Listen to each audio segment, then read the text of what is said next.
Ladies and gentlemen, welcome to Opinion Machine, the show where we talk about all things gaming. My name is Killjoy, and today we're going to be talking about Hades.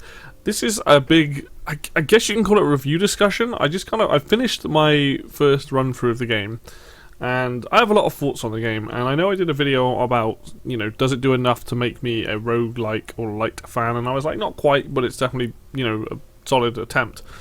But now I want to talk about the good and the bad of this game, and just kind of talk about lots of stuff that this game does, and just my thoughts on a lot of stuff. And I feel like this is something I just need to get out, so this is a video that I'm doing. So, yeah, Hades is, as if you don't know, it's a roguelite where you play as a character who is running through these different areas, and the combat is very like brawler-esque combat, where you're like dashing around, hitting things with various weapons, collecting upgrades as you go, and you're trying to get to the very top, fight Hades, and escape hell, basically. And you constantly go out on a trip, get random things, hope that they can get you through to the end game, complete it, and so on. And you keep doing different runs, and throughout the game you will unlock new abilities, new weapons, all kinds of stuff.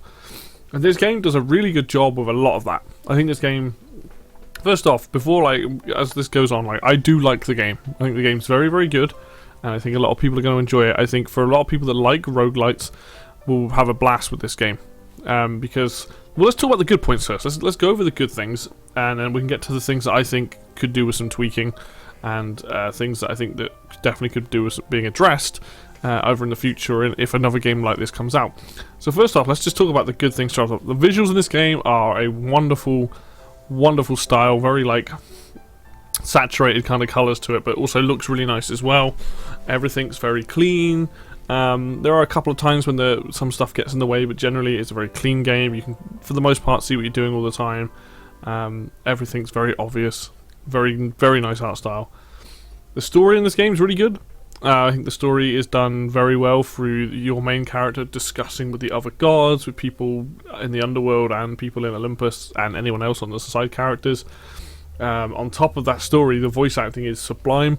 There's some of the best voice acting in a game I've played all year. I think everybody in this game, there's not one single person I'm like, oh, not that person. They've all got personality. It all shines through. They've really done a good job of trying to capture very specific tones and voices for these characters. Skelly's particularly weird because he's got this kind of New York accent. I think that's what they're going for with him, and I really like what they've done with voice acting wise. You cannot fault them. It's super good. And one of the obviously the biggest thing is the gameplay. The gameplay in this game is fantastic. There is so much variety here. You have obviously the different weapons you can take out on a run. You then have the different god powers, which give you options to different things, and that can change up how the runs go. And obviously they give you different powers depending on what weapon you take out into the field. There's also the hammer that you can pick up, which can drastically change how your weapon works. You can have the bow, which is quite timed. You have to charge up the shot and fire. You can turn that into a rapid fire bow. You can have multiple arrows come out. There's some really fun things going on here, and the gameplay itself pretty much constantly feels fun to play. If you get bored of one weapon, switch to another. And the game's always trying to give you things to do. So each weapon, if you get achievements for different weapons in game, when you complete those achievements, you get resources which you can then use for other things. And honestly, if you just take the game as is with these things I've talked about, it is really good. This is a very solid 8 out of 10 game. Right, I think this game is very, very good. It's a brilliant indie game. I've not run into any bugs. It was very well polished, and overall, just there's a lot to love here. But that does bring me on to the things that I don't like about the game, and I think things that I wish were a bit different. And these are the frustrations I've had now I've completed the game. I had a few frustrations playing it, and this isn't with the difficulty, by the way. The difficulty was never a thing that really frustrated me. It was sort of things around it that kind of caused some issues with my enjoyment of the game. This is why, I could see a lot of people being this their game of the year. I could see a lot of people giving this a 10 out of 10.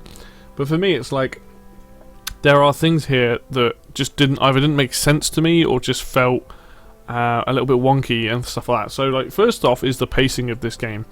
I feel like what they should have done. So, spoilers: if you complete your first run, you don't get the full story, the full ending, and it then requires you to go for another run. And I felt that was a bit cheeky and a bit cheap, and I think what I would have preferred them to do was have a much more streamlined linear experience, in the sense that you have, a much more direct line to trying to get out of hell and all that, and then to have like a new game plus mode, which is because stuff opens up when you complete your first run. But they do something, for example, like when you start beating a certain boss a lot, those boss fights then start to change, or at least the first two do. I don't know about the other ones, but which is really cool. But I do wish that was like a new game plus thing. That was frustrating when you finally like started getting further into the game and suddenly you hit with a brick wall of, oh crap, I've got to learn how this boss works and all that sort of stuff again. And especially the first two bosses, it's like random between which version. There's 3 versions of each one. Is random, and some of them you're going to have an easy time with, and other times you're going to have a struggle with, because depending on what you're better at dealing with. So I kind of feel like the pacing, that would have been better if a lot of those changes were like after you did your first run. On top of that, I wish the game had a few more objectives and things. Now I ran into the problem where I was collecting items that I didn't know what they were for. Now my route through the game was, once I realised that the mirror where you can upgrade get these persistent upgrades, I was like, oh, I need keys. I'm not going to spend the keys on the weapons, because you need keys for weapons and you need keys for the mirror, and it got more and more expensive as you unlock the mirror. And I was like, well, I'm going to focus on that, which then meant I only had like one weapon for the longest time, which then meant I was getting Titan blood. I had no idea what to do with it. And there was a lot of stuff I was missing out, and I kind of wish the game, to start with, had given me an objective and said, hey, you need to, at this point, just unlock another weapon. It could be the cheapest one, but just unlock another weapon, to kind of show me some other things. There's obviously the objectives, which you don't get to start with. You have to unlock them from the renovator, and I get not having that straight away. That's fine. But like, I left it for a while before I bought it, and then that obviously is another thing that happens. And there's just certain things I think the game would do well in trying to explain or point you in those directions a bit better, kind of force you into buying a weapon, force you into getting the objective list, and certain things like that. I kind of wish I'd spent more time sort of opening the weapons up and less time with the mirror, because as you go down, those things are good, but they're much more. They're not like straight attack upgrades or find more resources. They're more specific, which is fine. It's just I wish I'd kind of known that and not wasted my time trying to unlock the mirror that way. I think one of the biggest issues I had with the game is you have a dash in the game, and for the most part you can, with a standard dash, I believe it has some invincibility frames on it, you can dash through most attacks, and the game for the most part will teach you that, and you can dash through most attacks. But there's a couple of times where I run into enemy types where I try to dash through things and it doesn't work, and it's almost like the game, like, I don't know if the game's, I'm not saying the game's wrong for doing that, but it teaches you like, oh, dashing through moves or dashing out of the way of things, or like, through an attack. So if there's a shockwave coming, you can dash over the shockwave and you'll be fine. Or for example, sometimes you can dash through an enemy to get behind them. When you get to Hades at the end, there's a particular attack that it always doesn't work. Like, you try to dash through them and you just always get hit. And that was frustrating, because that meant that the game wasn't necessarily playing by the same rules that it's set for every other attack. It also happens in the third area, Elysium, there are certain enemies there where you, for the most part up until that point in the game, you can, as long as you keep attacking something and you're dealing damage to the health, kind of stun them. And the idea is that once you get them to that corner, you can just wail on them. There are certain enemies that don't let you do that, which is fine, but a lot of the enemies in Elysium have, they kind of break that rule of, you're hitting them and they kind of either dash away, which is fine, or they'll attack through it. And sometimes I think the game could do a better job at kind of explaining, or just saying, like, you do have the log, admittedly, so there's probably stuff in there, but like just visually showing that you can't stun them as well. And especially at that point when you get to Elysium, the enemies are much harder than any other point in the game beforehand, and learning some of that stuff, it's really off-putting, and that kind of sucks. And it definitely needs to me feeling a bit that some of the attacks in that game are cheap. You get these spear guys who don't look like they can hit you, but their range is actually bigger than the actual visual indicator is, and that kind of sucks. And the same where there's these certain shockwave moves that can happen, and especially with the Bone Hydra, if you're stood in a certain point and the head's facing up, it's really hard to see that attack happen. So there are definitely things in this game that aren't necessarily cheap, but they can feel cheap if you've spent the rest of the time having visual indicators as to when things happen. Even when you fight the boss of the third world, when you fight the Minotaur, or the Minotaur, normally he has quite a large swing. Like most enemies you can read. Like if you spend the time, you can figure out when an enemy's going to attack. He has a move that just comes out, and it kind of sucks because it's the only time in the game where it feels like a move just comes out. Most moves have some kind of wind up or have a visual indicator that they're about to attack. Not necessarily like they're all really slow or anything, it's just, hey, this thing's about to attack, you know, be prepared. Whereas a Minotaur can just swing. And like that kind of sucks, that feels a little bit cheap. And that's really unfortunate. And something that does happen as the game goes on with Elysium and later on when you've got a lot more boons is that you do get to the point where it gets visually cluttered on screen. It's not really the game's fault because it depends on what upgrades you get. Now I do think having an option to really like reduce either some of the foliage and stuff that's in the levels, or to reduce some of the effects to make it a bit easier. Like maybe a colorblind mode would sort that out for me personally. But I definitely got to points where I was getting hit by stuff because it was just there was like, I've got things coming off of me, my different attacks are doing a different effect, all the enemies are doing different things, and it just gets a bit much.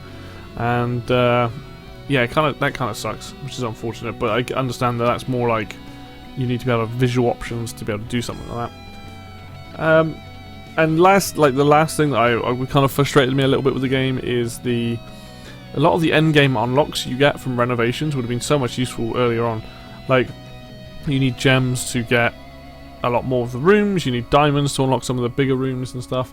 There's a lot of it's cosmetic, but there are some stuff in there that's actually pretty useful. And I just the rate at which things drop, you can't really affect it directly. You can get boons and things that will help increase the percentage drop, which is great. So that's a choice you have to make. But then obviously you've got random rooms depending on where you go and depending on what you want. And you can trade and stuff, but obviously the trades are quite unfavourable a lot of the time. So it just feels like I wish a lot of that stuff was a bit earlier, easier to access. And I think the whole currency thing in this game is the thing that annoys me the most, where it's like, yes, it's great, there's all this different currency, but like I kind of wish I just had less currency to focus on, to unlock more stuff. You know, I don't mind things being expensive, but if I can just focus on getting, like, you know, darkness and gems and not have this other stuff, then that'd be great. But I see why they did it. It's just one of those things where it's like, oh, there's so much here to grind for, like, what do I go for? And there were times when I was playing it where I was like, I'm so done playing this because I'm either not getting enough of what I want or the process is so slow. And that just kind of sucks. But I obviously persevered, and I'm still playing it now, to be fair. Like, I am still playing it. But yeah, I kind of needed to get this out of my system. I've been thinking about this ever since I completed it, and you know, it's a very solid game. I think a lot of people are going to have a really fun time with it. I think they're going to enjoy the story, they're going to enjoy the voice acting. Like I said, the variety of the gameplay really does this game a lot of justice. But like these things that are frustrating aren't directly with the gameplay per se, apart from the hitboxes and invincibility frames. Like getting the resources is, you know, frustrating, but it doesn't affect the actual gameplay of the game so much. That's just luck of the draw. You know, visually cluttering again is just something I wish I had options to tone some of that down. I think my biggest issue is just, you know, having the pacing be a bit off, but also having you know, certain attacks you know, most things you can attack, but certain attacks won't do this. And yeah, it's kind of the game requires you to learn a lot, and I just think some of that would have been better explained, or at least had some more information there to so I knew when going into fights and things. But you know, it's a fun game. It's definitely something that will probably come up in the future as well, with me and the other guys talking about it. But yeah, overall I just needed to talk about it. I just want to say to people, if you're into roguelites, you're probably going to enjoy it. If you want a good story, you're going to enjoy it. If you want good combat, very like, 'cause it's from a Diablo-esque type over the isometric view, really fun. Most of my issues are probably issues that I personally have, and some people will find it, some people won't, they won't care. So take it however you want. But all in all, it's a good game. I think it's worth picking up, especially if you want something to play over Christmas. You're going to get plenty of time out of it. And yeah, it's just a solid experience all around. So thank you very much for watching this video. As always, if you like the video, hit like. If you want to see more content like this, then hit subscribe. Links for Facebook and Twitter will be down below as always. And until next video, I will see you then.